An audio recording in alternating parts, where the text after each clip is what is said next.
vous invite à bannir de votre langage le terme argent public. Il n'y a pas d'argent public. Soyons clairs, l'argent public n'existe pas. C'est votre argent. Pourquoi c'est la panique en ce moment au niveau budgétaire? C'est parce que ceux qui croient diriger et être aux commandes ne dirigent plus rien du tout. Le poulet a été décapité, le pauvre Barnier, il va être décapité aussi, clairement. Là, chez nous, c'est Airbnb le bouc émissaire pour la crise du logement. En Espagne et en Portugal, c'est le retraité français. Parce que c'est bien connu, c'est tous les retraités français qui ont fait exploser les prix de l'immobilier. En Andorre, ils ont trouvé encore mieux. Les responsables de la crise du logement en Andorre, c'est les youtubeurs.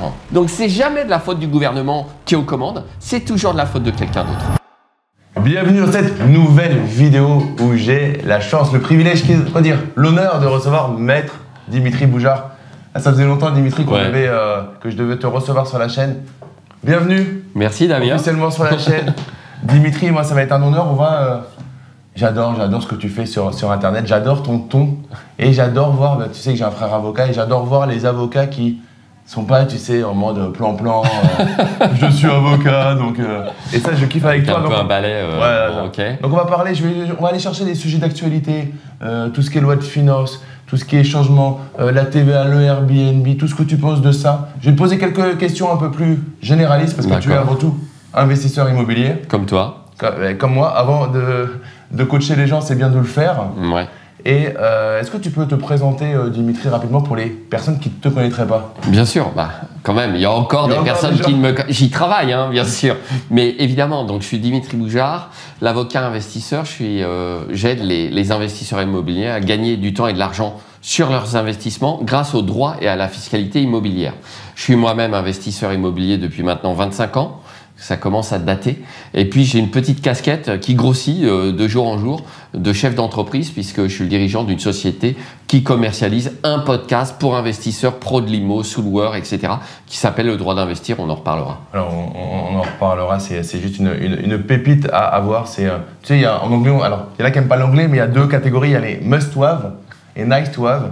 Ce genre de choses, c'est juste un must-have, mais on en parlera un peu plus tard. J'arrête quelques instants cette vidéo pour vous dire de télécharger la version numérique de mon dernier livre. C'est un livre aux éditions Maxima, c'est 15 € à la Fnac. Donc c'est pas un petit e-book que vous trouvez sur Internet. D'ailleurs, Dimitri, la version dédicacée. Vous avez le lien qui se trouve dans la description de la vidéo. Allez-y, et la seule chose que je vous demande en retour, c'est d'appliquer les pépites qui sont dans le livre. Alors Dimitri, loi de finances, c'est quoi? Alors chaque année, moi je viens de la banque, donc chaque année on avait le droit à la loi de finances et surtout l'implémentation finale de la loi de finances qui arrive toujours au moment où dans les sociétés, parce qu'il y a un impact énorme d'une loi de finances en banque, je pense à l'IFU par exemple, il y a toujours des lignes à modifier et ça arrive toujours au moment où tu penses plutôt aux fêtes de fin d'année quand tu travailles. Donc ça c'est pas une nouveauté que ça se valide vers la fin de l'année. Par contre, la nouveauté, c'est qu'est-ce qu'ils nous font là? Oui, bonne question. Je pense qu'ils ne savent pas non plus. Tu me poses une question piège, qu'est-ce qu'ils nous font? Mais ils ne savent pas trop ce qu'ils nous font, justement. Et nous, on n'a pas de moyen de savoir ce qui va réellement sortir dans cette loi de finances. On a des pistes. On sait bien que globalement, on devrait assister à une augmentation des impôts, sauf un imprévu de dernière minute. Et là, l'imprévu commence à se préciser un petit peu. Qu'est-ce que tu appelles un imprévu là-dessus? Un imprévu, très clairement, c'est l'utilisation du 49.3 pour faire passer la loi de finances au forceps, d'accord, en force. Et puis derrière, des députés qui votent la censure. Et là, boum, plus de loi de finances. Ah, d'accord. En fait, il pourrait y avoir... ce que tu dis de revenir en arrière, c'est qu'en fait, ils voient que les négociations n'amènent pas à ce qu'ils ont envie. On amène la 49.3, ils censurent la 49.3 et à la fin... Ils font tomber le gouvernement et du coup, la loi de finances, c'est poubelle. Par contre, ils peuvent pas faire... S'ils peuvent faire tomber le gouvernement, parce qu'on ne peut pas refaire l'Assemblée nationale. Non, on ne peut pas refaire l'Assemblée nationale, mais ils vont censurer le gouvernement chute, mais en même temps, c'est loi de finances poubelle. Ah, c'est chaud. D'accord. Alors, c'est chaud, mais d'un autre côté, est-ce que c'est pas mieux pour nous? Pour nous qui, nous? Pour nous, investisseurs, entrepreneurs. En fait, le problème, je te donne ma vision là-dessus, mon cher Dimitri. Vas-y. C'est qu'en fait, j'ai l'impression, et si tu n'es pas d'accord avec moi, mets-le en commentaire, défonce-moi dans les commentaires avec grand plaisir. J'ai l'impression quand même qu'aujourd'hui, quand tu travailles en France, quand tu es un acteur économique français, tu es mal vu. Alors que quand tu es un acteur économique de la CAF en France, tu es mieux vu. Je discutais avec le chauffeur Uber. Le chauffeur Uber qui m'a amené ici. Carte de séjour, c'est un Malien qui a une carte de séjour.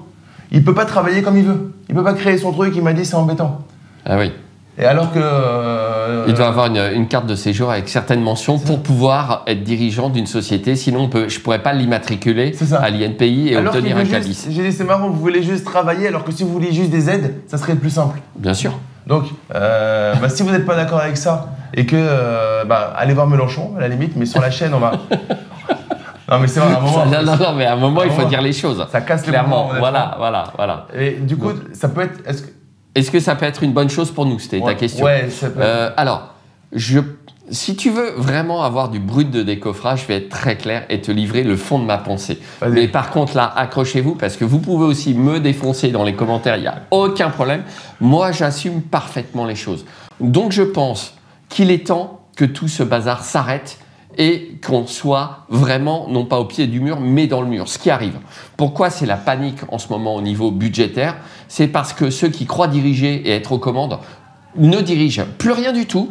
C'est comme le poulet sans tête, tu vois toujours l'image, on la ressort à chaque fois. Mais là, c'est vrai, le poulet a été décapité, et le pauvre Barnier, il va être décapité aussi, clairement. Donc, il ne passera pas l'hiver. Mais pourquoi, Michel, pourquoi tu as accepté Alors, je ne sais pas pourquoi. À mon avis, 73 ans, il commençait à s'ennuyer un petit peu. Il s'est dit, tiens, ouais, ça peut être sympa. De toute façon, mon avenir est derrière moi. Je le dis toujours en rigolant, mais c'est vrai, en plus, pour lui.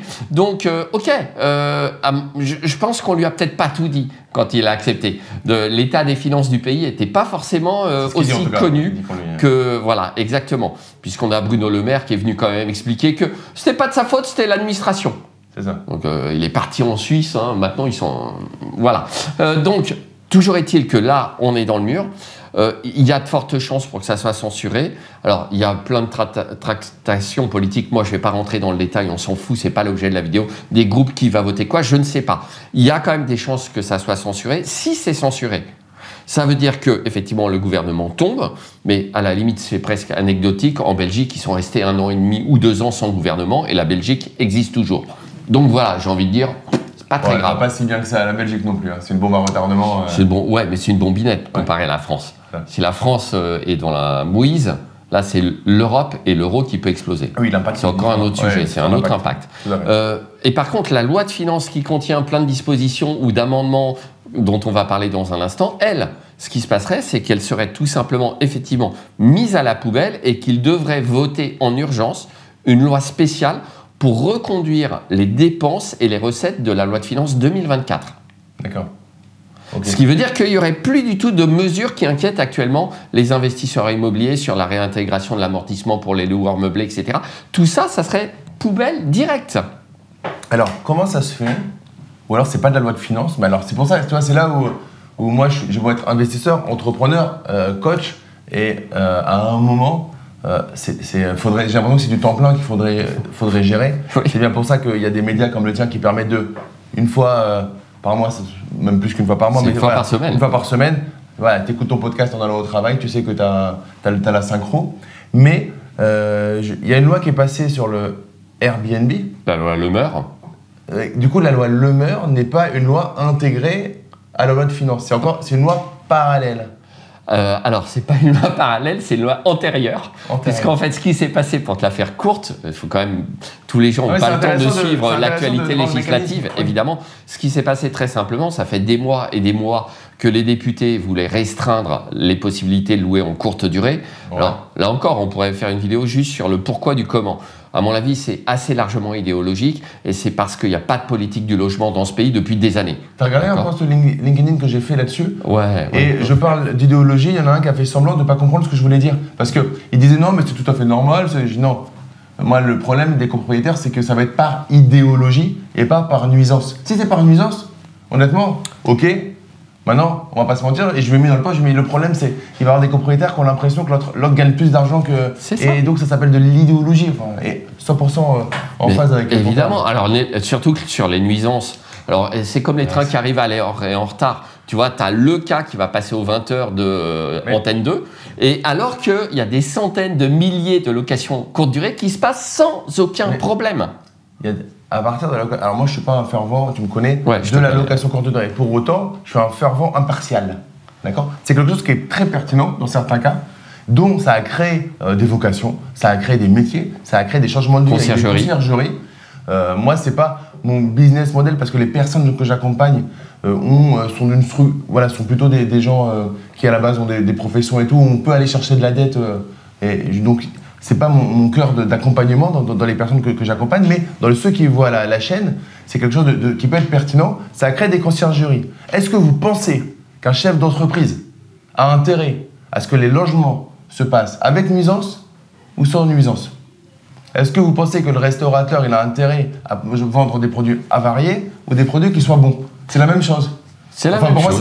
C'est la même chose. En fait, en gros, on a professionnalisé une démarche qui était, on va dire, amateur. Ouais. C'est juste bon. Là, j'en voyais qui mettaient, mais moi, attends, je dis à ma concierge, à mon nettoyeur, mon homme ou femme de ménage, de nettoyer les parties communes en partant. Mmh.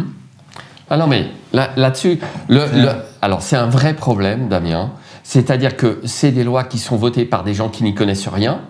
D'accord. La députée, Madame Anaïs Glemer, que je ne connais pas à titre personnel, mais qui poste sur LinkedIn, mais qui ne répond pas à nos commentaires sous ses posts. Elle répond pas, non, elle préfère plutôt faire un peu d'affichage, il faut être clair. Excuse-moi, pardon. Son équipe poste sur LinkedIn, ouais. On va pas se mentir. Mais oui, mais enfin, son équipe pourrait répondre. Je veux dire, elle a des assistants parlementaires. Mais non, mais elle cherche, tu sais qu'elle cherche, cette dame? Du rich. Oui. Comme tout le monde, hein, nous aussi, moi aussi je cherche du riche sur LinkedIn, mais je réponds aussi, évidemment. Ça s'appelle le respect. Bon, alors, donc, toujours est-il que c'est pas son métier, l'immobilier. C'est comme la plupart des ministres, en fait, ou des députés. On les charge de telle ou telle tâche, alors que c'est pas leur métier de base. Je sais pas quand était la dernière fois qu'on a nommé comme ministre de l'Agriculture un agriculteur. Je ne sais même pas si ça a été fait depuis des dizaines d'années. Donc on met un tel, lors d'un remaniement, tiens, toi tu étais à l'éducation, je te passe à l'intérieur, ok, excuse-moi, tu as une compétence particulière? Non, pas du tout. Donc c'est exactement ce qui s'est passé. Résultat, des lois sont pondues par des gens qui ne connaissent pas les impacts. Ils ne font pas d'études d'impact. Hein. Ça a été dénoncé notamment par un de mes confrères sur la location meublée. Il n'y a pas d'études d'impact. Donc ils décident, tiens, on va prendre telle mesure. On pense qu'a priori il va se passer ça. Ils ne comprennent pas qu'il y aura plein d'autres effets parce que c'est tellement complexe. Et moi, je suis vraiment l'apôtre de la simplicité. On m'a reconnecté à ça. Il faut que vous fassiez simple. D'accord? Ça, sinon, vous allez vous prendre les pieds dans le tapis. Donc, c'est tellement complexe qu'ils vont prendre une mesure. Il va y avoir ce que j'appelle, moi, les effets de bord. Et finalement, les effets de bord vont venir contrarier les effets envisagés pour la dite mesure. Là, typiquement, on sabre plus ou moins la location meublée en courte durée, loi Lemer, et je vais revenir rapidement sur le processus législatif qui est totalement distinct de la loi de finances, d'accord, parce que la loi Lemer, elle est adoptée, hein, elle est promulguée, ça y est, elle est en vigueur. Donc on attend quelques décrets d'application pour des particularités, mais elle existe, on ne reviendra pas dessus. Mais comment, pourquoi elle n'a pas pris un 49.3 qui aurait pu être annulé par une motion de censure? Ah mais ça je sais pourquoi. Il y a un seul groupe parlementaire qui s'est opposé à cette loi. Ils ont appelé ça une loi transpartisane. Ça veut dire qu'ils étaient tous d'accord pour sabrer la location courte durée. D'accord. D'accord. J'allais dire même la droite. Non, mais je ne sais pas où est la droite. Mais je ne sais pas ce qu'est la droite, mais alors non, on peut dire les choses. Le seul groupe qui s'y est opposé, c'est le Rassemblement national. C'est les seuls qui ont dit les petits propriétaires vont morfler, donc on n'en veut pas. Alors là, il suffit d'aller sur le site de l'Assemblée nationale. Quand quelqu'un vote une loi, allez voir sur le site de l'Assemblée nationale. Vous avez le détail de qui a voté par groupe. Donc c'est relativement simple. Et donc, tout l'appareil qui va de l'extrême gauche jusqu'au centre et à la Macronie, ils ont tous voté pour cette loi. Et du coup, on va continuer à les traiter encore de fachos ou pas? Je sais pas. Joker? Joker, moi je me prononce pas, d'accord. Ouais, donc, en tout cas, eux avaient compris que c'était les petits propriétaires qui allaient essentiellement morfler, évidemment. Ouais, propriétaire et conciergerie. Oui, les conciergeries, elles emploient qui? Elles emploient des hommes et des femmes de ménage, souvent des micro-entrepreneurs. Les plus grands revenus, c'est connu. Voilà, bien sûr, c'est ceux qui roulent sur l'or. Donc, mais ça, ils s'en fichent. C'est pas un problème. Et malheureusement, il y a le syndicat de la location meublée qui s'est réveillé un peu, enfin qui se structure, mais c'est assez récent finalement. Je crois que c'est le SPLM ou quelque chose comme ça. On a aussi des gens qui sont réveillés, par exemple à Bayonne, Biarritz, où ils ont mis en place des règles de compensation hyper strictes dès le premier logement. Ils ont dit, mais dites donc, les conciergeries, elles vont crever si on ne peut plus opérer sur des locations courte durée. Ça, il n'y a pas de réponse. En fait, les politiques prennent une mesure assez largement démagogique, c'est-à-dire, le Airbnb, c'est méchant, c'est américain, ça permet aux gens de gagner de l'argent et ça emmerde tout le monde. Et en plus, ça empêche les gens de se loger. C'est l'argument mis en avant, hein, clairement. Quand on regarde les chiffres, moi j'ai regardé les stats, d'accord, j'ai regardé des rapports. Il y a 3,2 millions de logements vacants en France et il y a à peu près 200 à 300 000 de logements entiers occupés et dédiés à la location courte durée. Donc tu vois le rapport? Ouais. On dit Airbnb empêche les gens de se loger. Il y a environ 200 à 300 000 logements entiers, puisque sur le nombre d'annonces, il y a beaucoup plus d'annonces, mais c'est souvent des logements, des résidences principales louées partiellement, etc. En tout cas, pas des logements dédiés à la location courte durée à l'année, d'accord? Et en comparaison, il y a 3,2 millions de logements vacants. On va dire, si les gens ne peuvent pas se loger, ce n'est pas à cause des logements vacants, c'est à cause d'Airbnb. Et à un moment, il faut arrêter de se moquer du monde. C'est une loi là, où on va pouvoir déroger au niveau des municipalités ou pas du tout? Alors, il y a plein de dispositions dans la loi Le Meur. Il y a plein de dispositions, d'accord. Mais en réalité, on s'aperçoit que cette loi va être assez largement à l'appréciation des maires. Par exemple, réduire la durée des 120 jours pour la résidence principale pour pouvoir louer en courte durée à 90 jours, ça va être à l'appréciation des mairies. Donc il y a plein de mairies, ils n'ont pas du tout l'intention de réduire de 120 à 90 jours la location meublée en courte durée, surtout que ça reste la résidence principale. Donc il n'y a pas de justification pour ça. C'est un suicide économique. Moi j'habite à Montpellier. Proche de Montpellier, il y a des villes comme la Grande-Motte, Palavas, Carnot. Si tu retires la location courte durée, tu tues des restaurants et des commerces de plage. C'est pas leur problème. Ils s'en moquent. Mais du coup, les maires, eux, auront peut-être le mot à dire, parce qu'eux, ils vont dire on y va. Il y a des maires qui vont dire on va mettre des mesures de compensation. Et puis il y a des maires qui diront bah non, mais pas de mesure de compensation, nous on veut du tourisme. Et donc ça va créer une compétition entre les communes. Et Montpellier, bon, de toute façon, Montpellier, on sait très bien, hein, il y a l'encadrement des loyers à Montpellier déjà. Donc maintenant, à Montpellier, au fil du temps, il n'y aura plus de colocation pour les étudiants, puisque quand tu as l'encadrement des loyers, tu tues la rentabilité de ta colocation. Donc moi j'ai déjà des clients qui avaient investi, ils ont revendu, ils sont partis. Hein. J'en ai même un qui avait un resto à Montpellier, il est reparti en Belgique. Tellement on lui a pourri la vie au niveau de l'urbanisme, etc., pour le concept qu'il avait développé. Donc il était investisseur IMO, il avait un restaurant, il a tout arrêté, il est reparti en Belgique. Tu sais, Dimitri, le 22 novembre, on tourne cette vidéo fin novembre 2024, le 22 novembre, j'ai envoyé un mail à Xavier Niel, parce que j'avais une question à lui poser par rapport à un projet, et je lui ai mis, quelle que soit votre réponse sur le reste, félicitations pour votre parcours inspirant, en espérant un jour vous voir prendre la responsabilité d'un poste clé de notre gouvernement, afin d'avoir enfin une personne qui sait de quoi elle parle. Ça revient tout à fait à ce que tu disais. Je prends l'exemple des États-Unis. Pareil, si vous n'êtes pas d'accord, à un moment, il y a une vérité. Elon Musk, il a peut-être un melon, mais il sait de quoi il parle. J'ai fait un post LinkedIn là-dessus aussi, d'ailleurs, que tu as peut-être vu. C'était hier soir, j'étais un peu énervé. J'étais un peu énervé, et j'ai dit, mais les gars qui critiquaient Elon Musk, vous savez quoi? Faites le millième de ce qu'il a fait, déjà, et après, on en reparle. Parce qu'il y en a un qui me disait, ouais, moi, je me suis arrêté au petit 1 parce que ça fait 10 ans qu'il nous annonce la voiture autonome. Et le mec, il dit, je me suis arrêté au premièrement parce que, en gros, Elon Musk dit des choses et il les tient pas. Mais j'ai regardé, le mec, il est CEO d'un truc à impact, etc. C'est gentil. Mais à un moment, vas-y, défonce-toi, arrive à créer à partir de rien un SpaceX, on en reparle dans 15 ans. Et puis c'est archi faux, en plus, parce qu'il avait dit quelque chose sur la voiture électrique, c'est qu'il a fait très cher au début pour la rendre accessible à tout le monde avec son business. Tout le monde dit non mais ça marchera pas, c'est trop cher et ça. Résultat aujourd'hui, en tout cas plus dans le sud peut-être qu'à Paris, mais il y a des Tesla de partout. Et tout le monde peut acheter, aujourd'hui c'est plus devenu quelque chose de non mais Elon Musk, il va réussir bien sûr exactement ce qu'il a prévu de faire. Tout simplement parce que maintenant ils vont en avoir les moyens. Et je vois aussi cette mentalité dont tu parlais là. Je vois les posts, ouais, mais du coup, il va gagner, la valorisation de ses boîtes a pris, il a gagné 30 milliards d'un coup. Mais le gars, il s'en fout. Qu'il soit à 250 milliards ou à 350 milliards, ça change quoi concrètement? Rien. Les gens qui pensent qu'il fait ça pour l'argent, je pense qu'ils n'ont jamais lu une ligne sérieuse sur le personnage. C'est le génie du siècle, et l'argent, c'est pas une finalité, c'est juste un moyen pour lui. Il veut sauver l'humanité. Moi, j'ai lu des choses sur lui.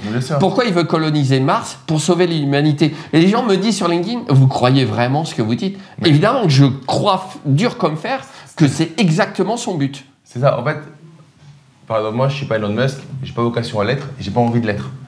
Le nombre d'enfants, le nombre de femmes, le machin. Pour ce genre de poste, ouais, il faut être un peu mégalo. Mais on a besoin de personnes comme ça qui consacrent en fait leur vie à ça. Est-ce que j'ai envie d'être Donald Trump? Non. Est-ce que ce gars est brillant? Oui.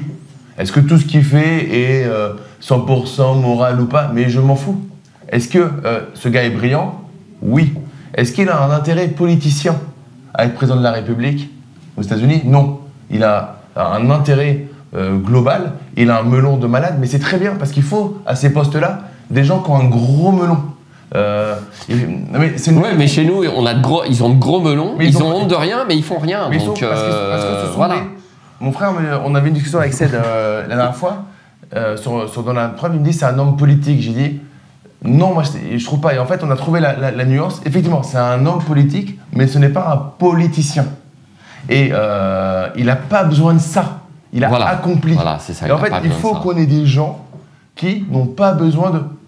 Oh là là, non, là si je dis une connerie, je perds un abonné sur YouTube. Mais non, je m'en fous, parce que je sais que je fais des choses de qualité. Donc j'ai pas besoin d'aller chercher, de faire homme sandwich pour avoir des gens qui vont me suivre. Tu vois? Oui, bah c'est ce qu'ils font. Ceux qui ont porté la loi Le Meur, ils ont fait homme sandwich pour satisfaire l'électorat local en tapant sur Airbnb parce que c'est américain, que ça permet aux gens de gagner de l'argent et que c'est le bouc émissaire pour une absence de politique d'aménagement du territoire et du logement depuis des années et des années. On trouve toujours le bouc émissaire. Je vais donner un exemple que j'aime particulièrement. Là, chez nous, c'est Airbnb le bouc émissaire pour la crise du logement. En Espagne et en Portugal, c'est le retraité français, parce que c'est bien connu, c'est tous les retraités français qui ont fait exploser les prix de l'immobilier. En Andorre, ils ont trouvé encore mieux. Les responsables de la crise du logement en Andorre, c'est les youtubeurs. Ouais, c'est surtout ça. C'est quand même fabuleux, il fallait y penser. Donc c'est jamais de la faute du gouvernement qui est aux commandes, c'est toujours de la faute de quelqu'un d'autre. Et ben chez nous, c'est à cause d'Airbnb. Yes, et l'avantage d'avoir un mindset d'entrepreneur. Et aux États-Unis, du coup, le pays va être géré par des entrepreneurs, parce que la vérité, elle est là. Ils sont entrepreneurs avant d'être hommes politiques. C'est qu'en fait, un échec est une source de motivation pour continuer et s'améliorer. Là où un homme politique, il dit non, si je fais une bêtise, je suis mort pour la suite. D'où le truc qui me fait toujours rigoler, avoir la loi Le Meur en plus. Le mort, enfin bref. C'est qu'ils ont une envie de laisser leur nom à un rapport. Mais c'est du. Comment dire? C'est un ego démesuré, mais malheureusement, il est mal exploité. Parce que ça, comme je te le disais, il y a des mesures. Alors, je ne jette pas toute la loi Le Meur. Et pour revenir à notre sujet, au processus législatif, en fait, cette loi avait été mise en chantier en début d'année. Il y a eu la navette parlementaire entre l'Assemblée, le Sénat, etc. On arrive en juin, coup de théâtre, dissolution. Du coup, la loi, elle est gelée. Elle n'a pas pu être adoptée.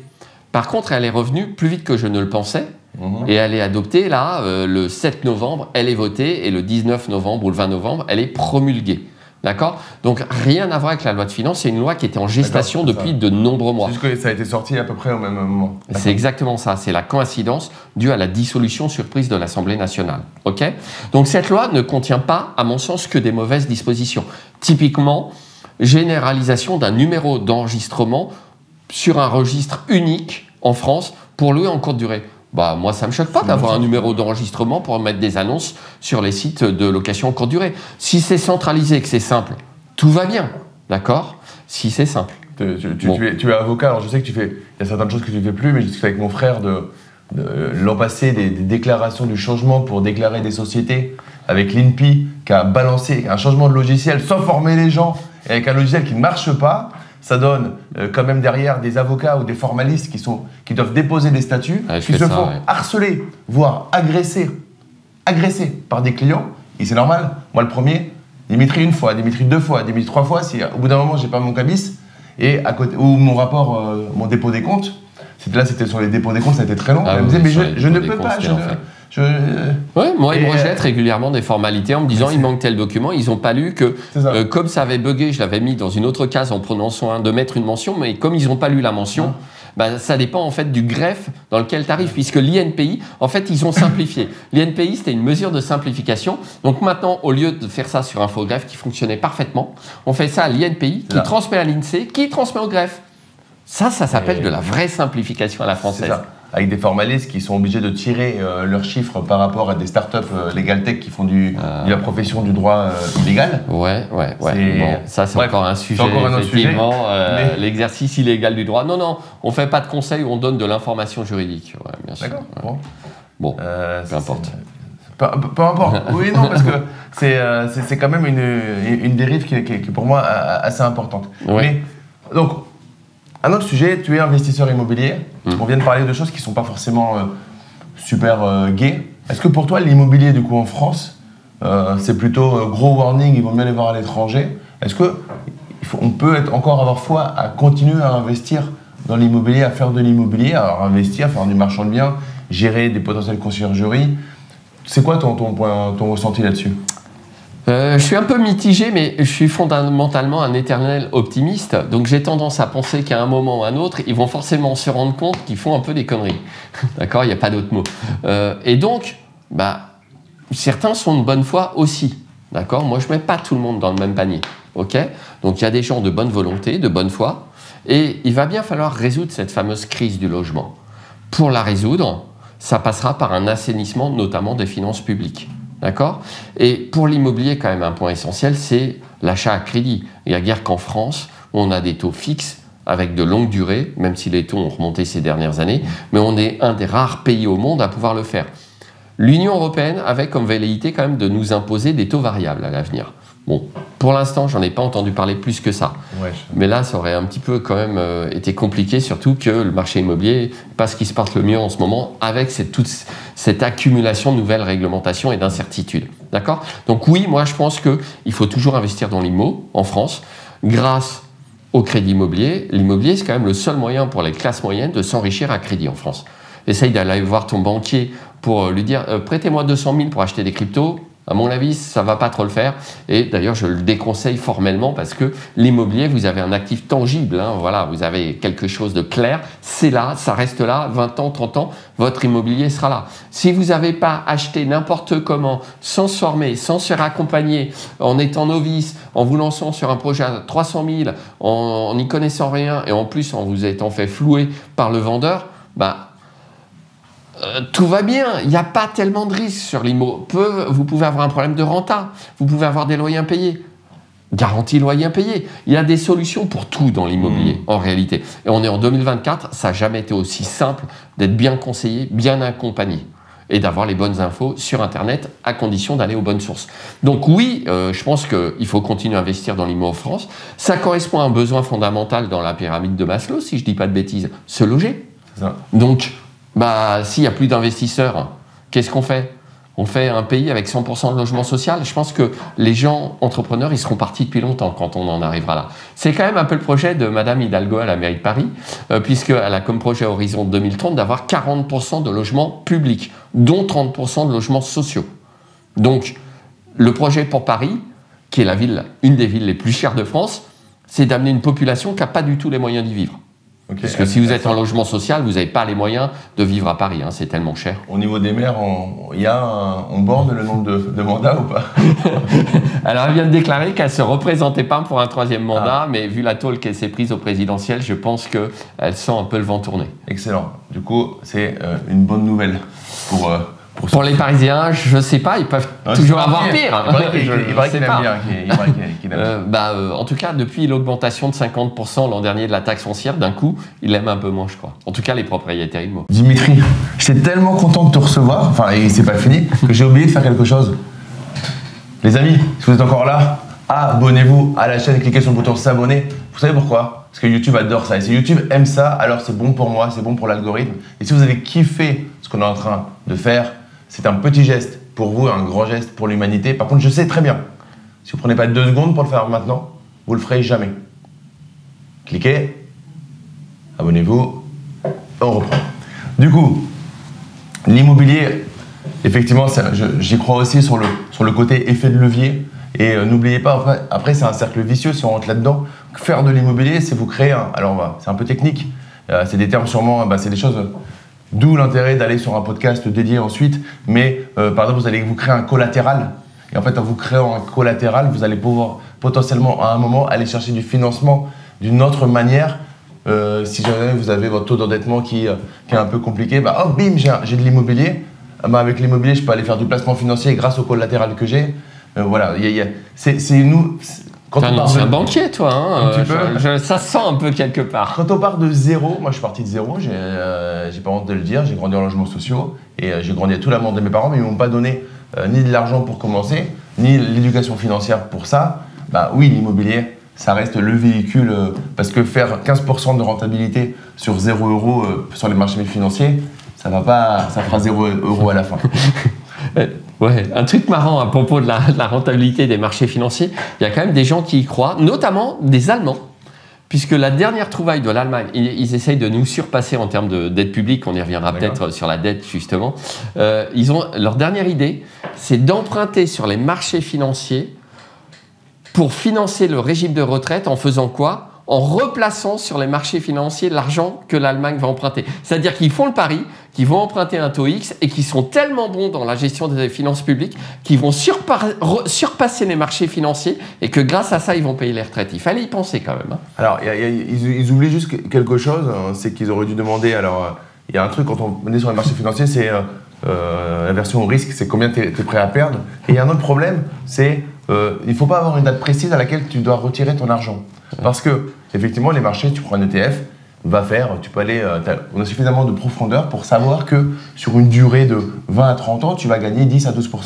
Sur une durée de 20 à 30 ans. Par contre, tu peux te retrouver au début quand tu investis avec une perte comme en 2022 ou certains moments où tu vas prendre moins 15, moins 20%. Ce qui est une très bonne chose en soi, parce que c'est à ces moments-là qu'il faut continuer à être discipliné, à continuer à investir. Pour autant, c'est une très mauvaise chose si tu as besoin de cet argent à ce moment-là. Donc si ils ont besoin de financer à un moment où c'est en bas, bon, il faudrait qu'ils m'expliquent. Mais encore une fois, je pense que c'est un grand financier qui a fait ça. Maintenant, tu sais, j'étais en banque privée, les gestionnaires sous mandat que tu payes très cher ne font pas mieux que certains outils classiques, sauf des gestionnaires sous mandat qui ont vraiment la vision client et qualitative du client. Mais quand c'est l'État qui commence à faire ça, moi, cela dit, on est à peu près au même ratio d'hallucination, puisqu'en France, on nous explique sur un site gouvernemental, j'ai regardé la question dans Google, comment l'État français rembourse-t-il sa dette ? Et le site gouvernemental, j'ai la capture d'écran sur mon téléphone portable tellement j'ai halluciné. Pour rembourser sa dette, l'État français emprunte sur les marchés financiers. Donc, il t'explique clairement... Tu pourras me l'envoyer ? Ouais, je te l'enverrai. Bien sûr, je vais me faire plaisir. Donc, il t'explique que pour boucher le trou, tu vas voir le banquier, tu dis « Monsieur, je ne peux pas vous rembourser, prêtez-moi, et grâce à cet argent, je pourrais vous rembourser. » Moi, je pense que ce qu'il devrait faire, c'est qu'il devrait regarder une vidéo d'un YouTuber sur le Forex. Et il devrait investir sur le Forex avec un effet de levier à 30. Ça sera magnifique. Voilà. Comme ça, on ira sur une faillite plus rapide parce qu'au final, ça ne sert à rien d'attendre pour être en faillite. Alors, tu me poses la question de la faillite. On en parle depuis 10 ans, 15 ans, 20 ans.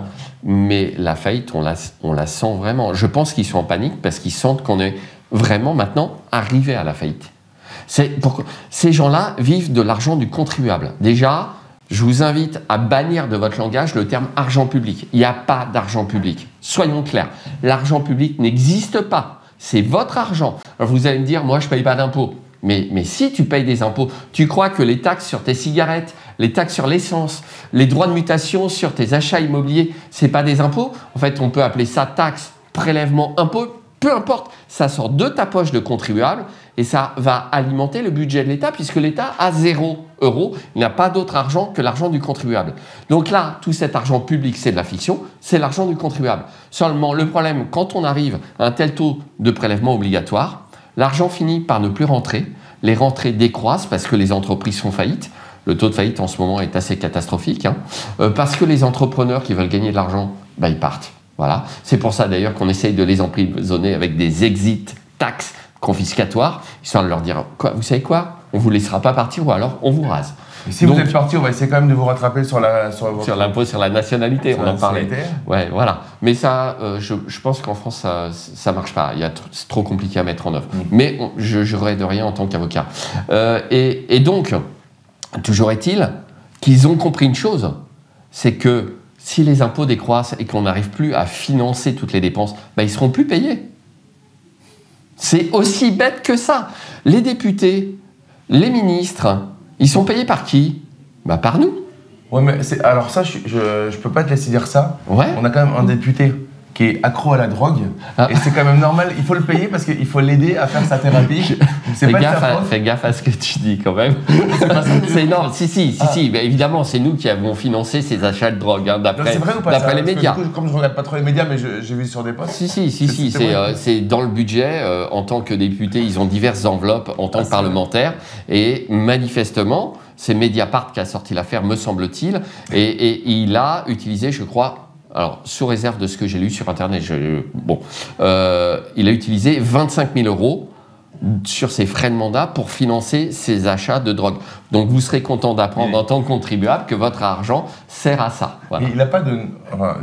Il n'y a pas de note de frais à faire dans leur cas? Ils ont de l'argent sans note de frais derrière? Alors, on n'est pas comme dans les pays Suède, Norvège, avec une transparence totale, puisqu'il a fallu plusieurs années de procédure pour que la mairie de Paris remette aux personnes qui les demandaient les notes de frais de la maire de Paris. Donc, elle a fini par les remettre et on s'est aperçu qu'elle avait des frais dits de représentation assez importants chez des hauts couturiers, etc. Après, c'est la maire de Paris, on ne va pas attendre d'elle qu'elle aille s'habiller chez Tati non plus. D'accord. Mais il n'y a pas de transparence. Non, il n'y a pas de transparence. Alors, en France, il n'y a pas de transparence. Si on fait un petit restaurant, il va falloir justifier l'intérêt économique. Il vaut mieux donner la note de frais à ton expert comptable et justifier la note de frais. Ouais, justifier que... Bref. Ouais. Bon, voilà, ok. Du coup, on a parlé de la dette publique. Tu viens de donner en fait la concrétisation, parce que quand on parle de dette publique, en fait, on parle de faillite. On parle de... Ça serait quoi c'est quoi l'impact d'une faillite?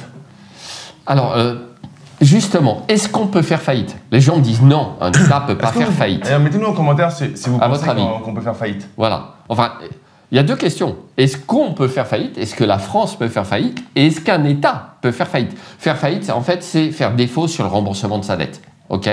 À votre grande surprise, regardez l'histoire, l'État français a déjà fait défaut sur le remboursement de sa dette dans les siècles précédents. Un État peut faire faillite. Est-ce que la France va faire faillite? J'ai pas de boule de cristal. Je pense qu'on est vraiment arrivé au bout et que c'est pour ça qu'ils sont en panique sur le budget. Puisque il y a des gens qui veulent augmenter les dépenses alors qu'on a le taux de prélèvement pour financer ces dépenses le plus haut d'Europe. D'accord. Et réduire les dépenses, faire des économies. Là, par contre, personne ne veut faire d'économies. C'est-à-dire économiser, mais pas sur mon ministère, pas dans ma collectivité, économiser, mais chez le voisin. Donc, à un moment, ça ne fonctionne plus.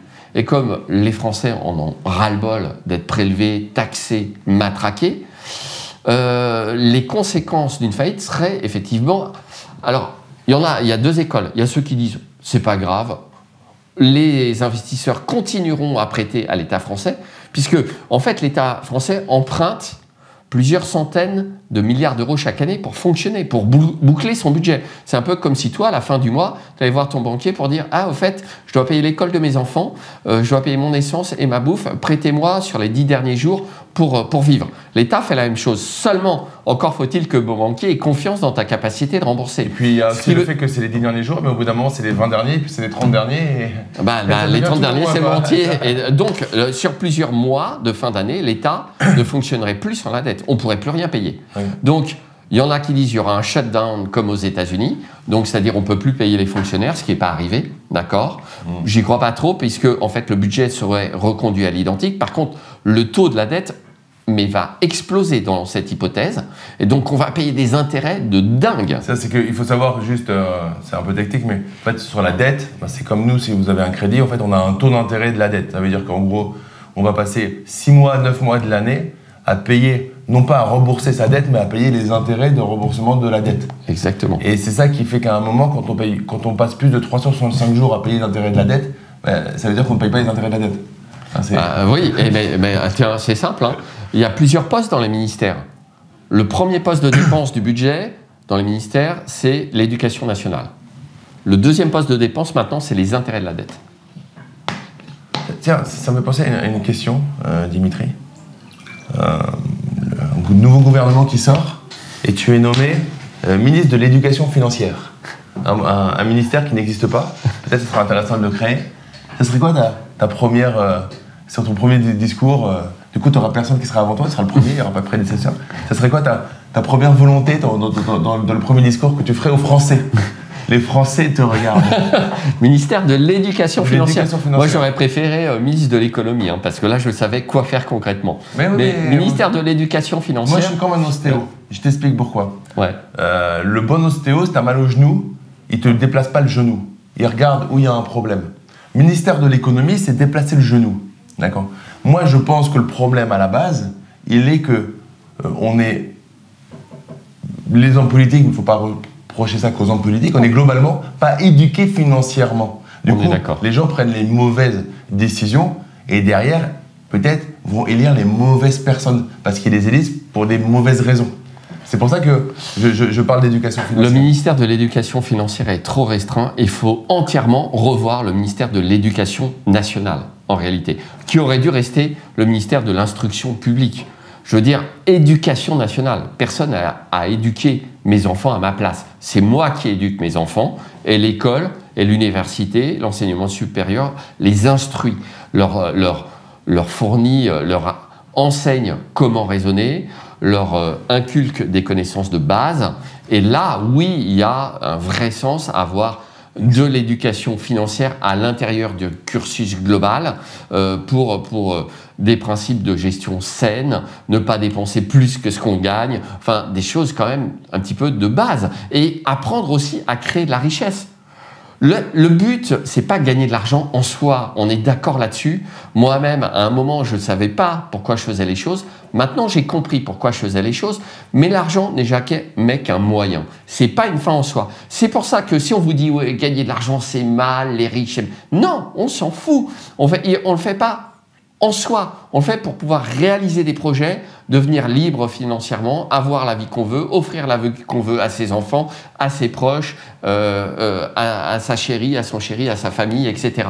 Donc l'argent n'est qu'un moyen. Et c'est exactement ça pour Elon Musk. Lui, il s'en fout d'avoir 250 milliards ou 350 milliards. Il ne les dépensera jamais. Il ne les a même pas. C'est la valorisation de ses boîtes. Ce que tu dis là est très intéressant sur la liberté financière. Obtenir sa liberté financière, ça ne veut pas dire ne pas travailler. Ça veut dire avoir une éducation financière qui sait je travaille, je kiffe ça et je n'ai aucune raison d'arrêter et je vais encore plus peut-être travailler, et c'est ok. Mais savoir qu'on a géré intelligemment la trésorerie de sa société. On a géré intelligemment la future éducation de ses enfants. C'est juste parce qu'on fait beaucoup, alors il y a beaucoup de formateurs qui adorent parler de liberté financière. T'es libre financièrement, du coup, ça a été tranquille. Non, si tu arrives à être libre financièrement, c'est que tu as créé une arbre d'entrepreneurs, d'investisseurs. Et ce qui est sûr, c'est qu'au bout de 15 jours à glander, tu auras juste envie de continuer à créer des actifs au service de ta vie. Donc, non, mais est-ce que les milliardaires en France s'arrêtent pour autant de bosser? Un Xavier Niel, est-ce qu'il a besoin d'aller à l'Olympia faire son show ou de sortir un livre? Bah non, il n'a pas besoin. Hein. S'il veut arrêter de bosser, demain, il va les pieds dans l'eau. Et il est libre financièrement. Ok. Mais non, c'est pas ce qu'il fait avancer. Et là, il faut vraiment que les gens changent de mentalité. Et ça, effectivement, c'est de l'instruction financière qui devrait être obligatoire à l'école dès carrément le collège, quoi. J'adore la notion de différence entre, effectivement, instruction et éducation. Instruction et éducation. On éduque nous-mêmes nos enfants. Après, il y a les parents qui n'éduquent pas. Pour moi, ça devrait être sanctionnable. C'est parce que même n'ont peut-être pas été éduqués non plus. Hein. En tout cas, ça devrait être sanctionnable. Ouais. Et par contre, effectivement, l'éducation nationale doit instruire les enfants et pas les éduquer. Et on parlerait moins de harcèlement à l'école et du coup de cours qui sautent. Moi, j'ai les cours de mes enfants et je comprends les professeurs qui en parlent parce que c'est très grave. Mais il y a des cours qui sautent pour parler d'harcèlement. Alors que des enfants qui harcèlent, ça devrait être l'éducation à la maison qui fait que ce phénomène n'aurait pas lieu. Arriver d'avoir un enfant qui a des problèmes, mais dans ce cas-là, il faut qu'il soit suivi. Il ne peut pas être suivi par l'école. Enfin, il doit être suivi à la base par un médecin, par les parents. Par les parents. S'il a des problèmes psychologiques, ça, là, c'est médical. Mais voilà, c'est quand même notre rôle de parents. Et moi, j'ai un petit peu raté, sans doute, l'instruction financière de ma plus grande fille. Parce que je ne m'en suis pas préoccupé plus que ça. J'étais pris par mes activités. Maintenant, ça change un peu. Elle est grande, elle fait du droit. Donc, maintenant, elle comprend que c'est intéressant de gagner de l'argent. Avant, je leur ai dit, moi, je veux être riche. Quoi? Tu veux être riche? Mais mon Dieu, non, maintenant, elle comprend que si je fais ça, c'est pas pour être riche, c'est pour pouvoir réaliser mes objectifs, impacter j'en reparlerai un petit peu sans doute, et que c'est pas une fin en soi. Par contre, la plus jeune, elle, du coup, j'ai rattrapé un peu le coup, et là, je pense qu'elle est mieux formatée. Mais moi-même, j'ai pas reçu d'éducation financière. Je veux dire, je suis un fils d'ouvrier. Donc, mon père ne m'a rien transmis en termes d'éducation financière. J'ai une chance formidable dans ce pays où rien n'est gratuit. Encore une fois, là, c'est pareil. Argent public, c'est poubelle. Gratuit, c'est poubelle aussi. Rien n'est gratuit. L'éducation, c'est pas gratuit. L'éducation, vous la financez. Vous croyez que les profs, ils travaillent gratuitement et qu'un collège, ça se construit tout seul sans payer pour sa construction? Ben non, pas du tout. Rien n'est gratuit. En revanche, c'est payé par l'impôt, la taxe, le prélèvement, et il n'y a pas de souci là-dessus. Ce qui nous permet d'avoir une éducation pour tout le monde, qui a un coût très abordable pour ceux qui en bénéficient. D'accord? Et moi, j'ai une grande chance, j'ai fait une fac de droit. Je veux dire, j'en parlais avec quelqu'un sur une école de commerce, c'est 12 000 € l'année pour les grandes écoles de commerce parisiennes. Bah, il faut pouvoir les payer pendant 3 ou 4 ou 5 ans. Moi, j'ai fait une fac, c'était quasiment gratuit, juste extraordinaire. Donc, j'ai pas eu d'éducation financière. Par contre, j'ai eu la chance d'avoir une bonne instruction parce que mes parents m'ont inculqué le goût de la lecture. Donc, la lecture, pour moi, lisez, instruisez-vous. J'adore YouTube. La lecture, c'est quand même un complément indispensable. D'accord? Ça va vous permettre de vous élever, d'acquérir du vocabulaire. Et là, mes enfants sont des fans de la lecture. Mais ça passe par l'exemple. Donc, vous devez être l'exemple vis-à-vis de vos enfants. Excellent. J'ai une question sur la motivation, si tu parlais d'impacter. Et voilà, quand on a un avocat et qu'on facture 400 € de l'heure et qu'on peut avoir des prestations qui sont très chères, c'est quoi l'intérêt de faire un podcast aussi abordable, par exemple? Ouais, alors ça c'est vrai, c'est une bonne question. On me l'a pas souvent. On m'a dit parfois que je devrais vendre plus cher parce que ça peut me desservir et que les gens, si je vends pas assez cher le podcast, perçoivent pas la valeur. On se dit c'est pas cher donc ça a pas de valeur. Je partage pas cette idée, même si c'est peut-être plus dur de le vendre. Je peux dire le prix ou il faut pas. Ça dépend si tu comptes l'augmenter. Mais... Non, je compte pas l'augmenter à court terme. Donc c'est 47 € par mois. D'accord? C'est une charge déductible pour les loueurs en meublé et les personnes qui l'achètent via une société à l'IS. Donc, autant dire qu'en plus, tu le déduis en charge. Ouais. Donc, ça te revient à rien du tout. Et si tu es en TVA, tu retires 20% de TVA, puisque moi, je paye de la TVA. D'accord. Pour revenir à ta question, pourquoi je le fais à ce prix-là? Parce que je veux impacter un maximum de personnes. C'est-à-dire que je délivre un contenu qui aide les gens. Les gens, il suffit d'aller voir, ils commencent à me laisser des avis sur ma page Google, mais sur le podcast, en disant, mais... génial, ça nous aide tellement. Et moi, j'adore les gens. Donc là, on fait une super vidéo.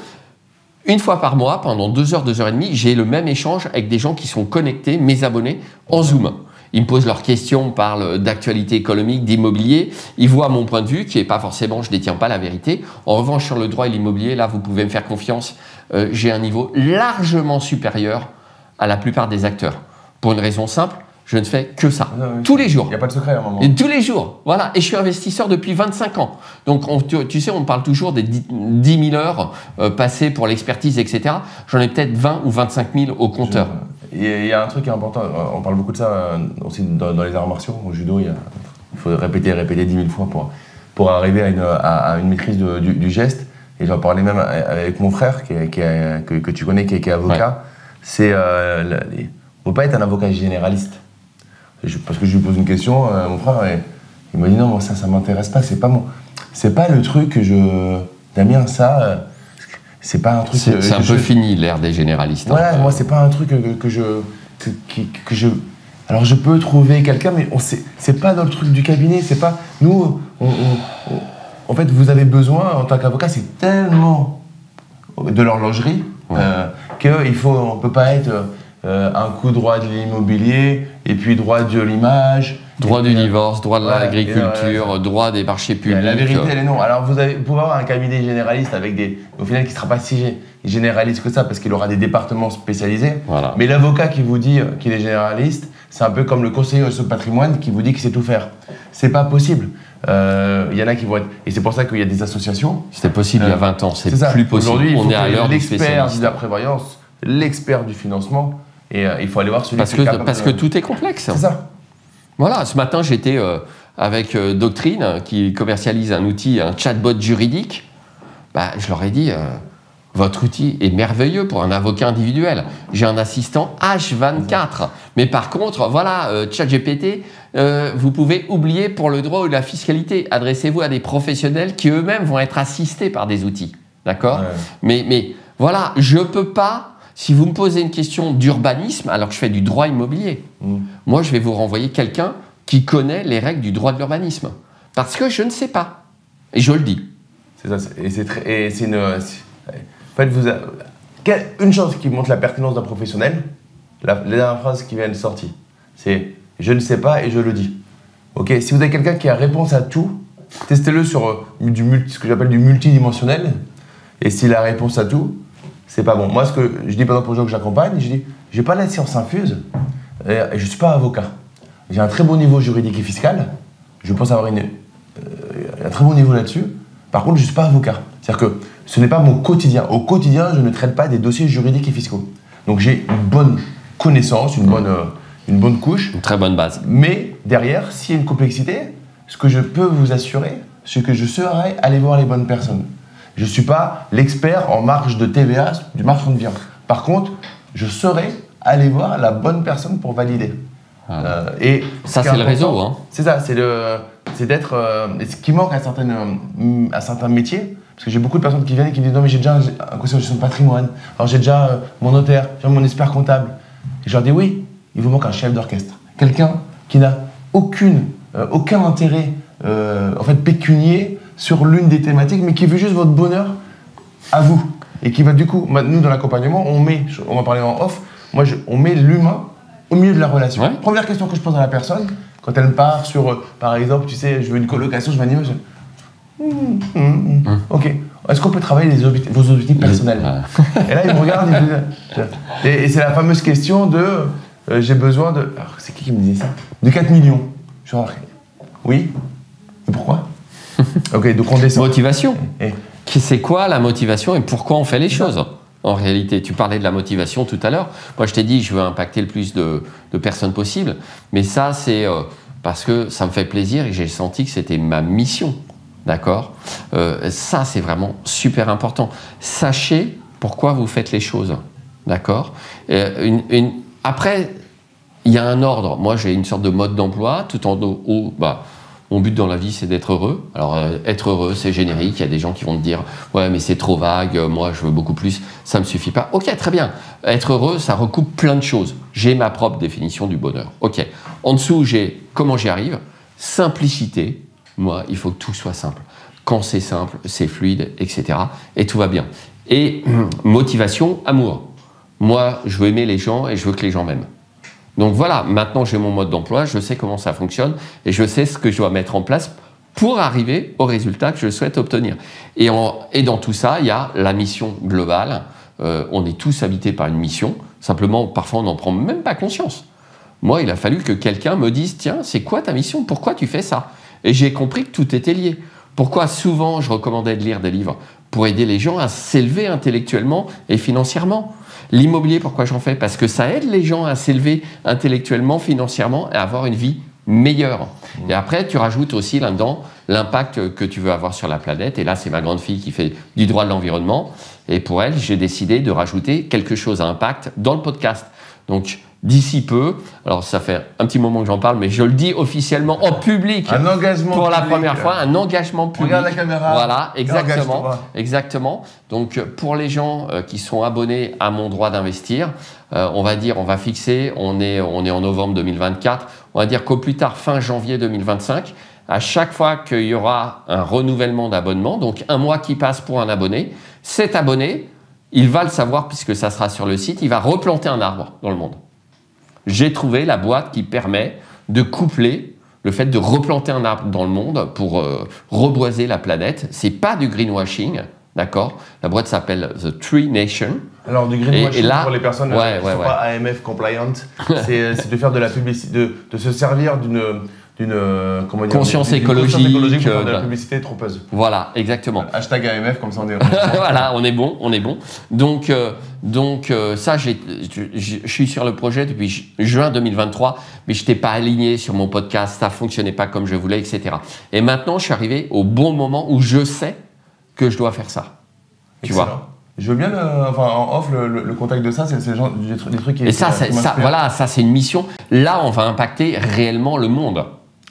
Alors, je sais pas, un Elon Musk, lui, il veut sauver l'humanité. Il veut coloniser Mars pour sauver l'humanité. Mais on peut tous impacter. Mais seulement, si on ne gagne pas de thunes et qu'on ne crée pas de richesse, on n'impacte rien, que dalle, jamais. Il y a quelques années, j'étais à l'anniversaire de Pierre.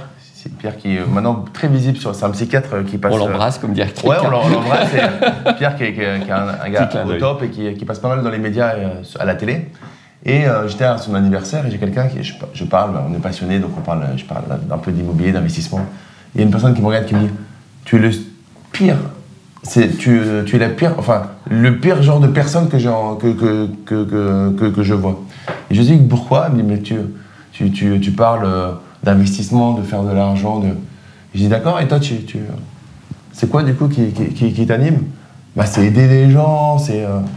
Et je dis, ok, tu veux aider les gens en étant pauvre ou en étant riche?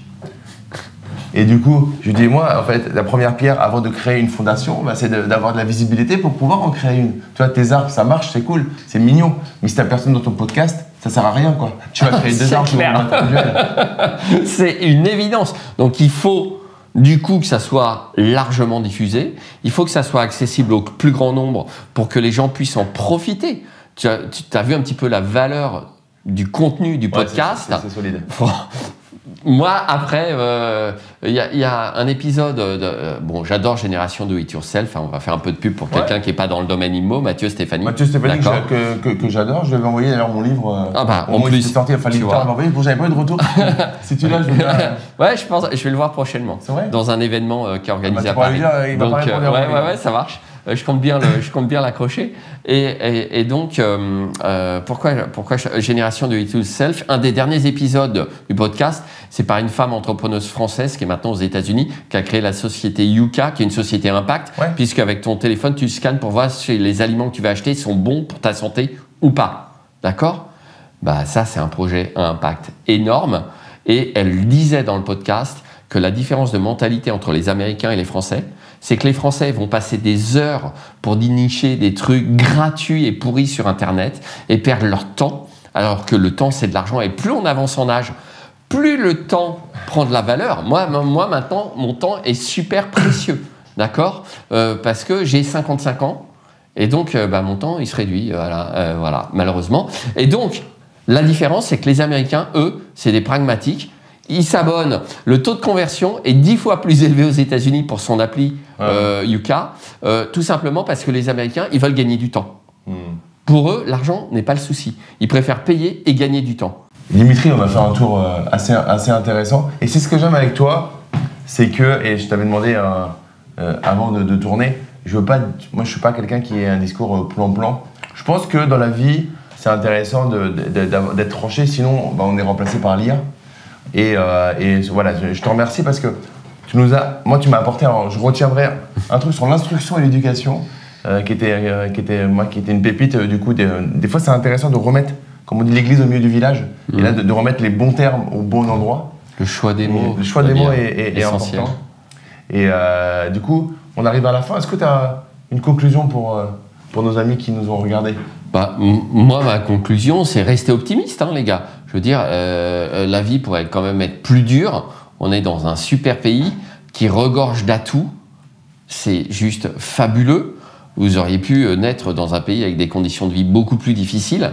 D'accord? Donc, restez optimiste, construisez, bâtissez, ayez une vision, un plan d'ensemble. Faites-vous accompagner aussi. Là, moi, je connais pas tout. Moi, je suis pas expert comptable. J'étais avec mon expert comptable. Elle a un bac +8 et elle me sort des trucs. Moi, je comprends rien. Je suis pas un expert en TVA. Quand je vois qu'il y a des règles sur la taille des pâtes de fruits au niveau européen pour différencier la TVA et les taux, j'ai envie de les étrangler, d'accord? Donc, voilà, vous n'êtes pas expert. Faites-vous accompagner. Prenez les bonnes personnes. Le réseau, c'est juste énorme. Mais en tout cas, ce que vous ne devez pas faire, c'est ne rien faire. C'est ça. Il y a un truc qui est important, c'est que si vous êtes en train peut-être regarder en disant tiens, c'est flippant tout ce qu'on dit et tout. Mais non. Il y a un truc important, et ça je l'ai vu dans l'excellent livre Tout le monde n'a pas eu la chance de rater ses études, big up à Olivier. Ouais. En fait, c'est à un moment de regarder, de vous relimiter, de vous refocus à ce qui a un impact direct dans votre vie. La dette publique, alors elle a un impact direct, mais pas tant que ça. Puis on n'a pas de prise dessus, Il y a- c'est pas voilà, nous qui il y a pas de décidons. prise. Donc, Par contre, le fait de faire un investissement, d'aller chercher de la dette alors que vous avez un salaire correct, de commencer à investir, de faire attention à votre alimentation, de faire attention à votre santé, à votre sport, de bien parler à vos enfants, de bien parler à votre femme ou à votre mari pour éviter peut-être de vous séparer, ça vous avez un impact direct et c'est ces premières choses qui vont mettre dans le bon ordre et derrière en fait le reste va dérouler tout à fait naturel. Exactement. Merci en tout cas Dimitri, c'était vraiment un honneur. Si vous avez aimé cette vidéo et si vous avez regardé la vidéo jusque-là, faites pas les crevards, lâchez votre like, partagez la vidéo et abonnez-vous. Et on se retrouve très très vite pour une prochaine vidéo. Ciao.